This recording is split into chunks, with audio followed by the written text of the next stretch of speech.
ក្តៅស្រីដាំរងចាំបងនួតពួយកំសែងសូត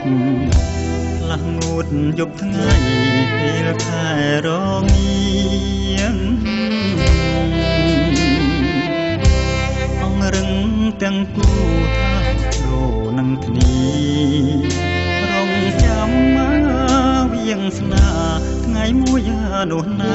រៀបការអូនបងឥឡូវអងរឹង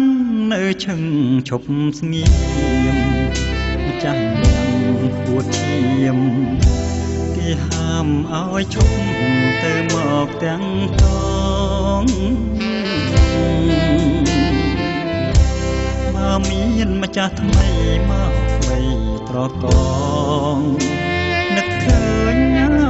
បងផងដែលកំពុងឆ្លងសមុទ្រទឹក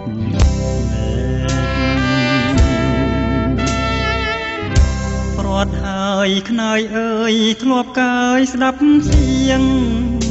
សំនៀងពីរួងដែលអូនធ្លាប់ស្មោះបងទេបងដេក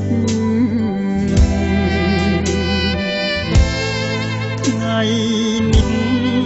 ថ្ងៃស្អែកញ៉ាសល់តែទឹកភ្នែកដែលស្នេហាចែកជាគេជីវិតធូបបីសរសៃស្បត់ជាមួយគ្នាក្នុងព្រះវិហារយកព្រះធ្វើជាសាងសីដួងចិត្តណាស្លាប់ចុះនឹងអានសារី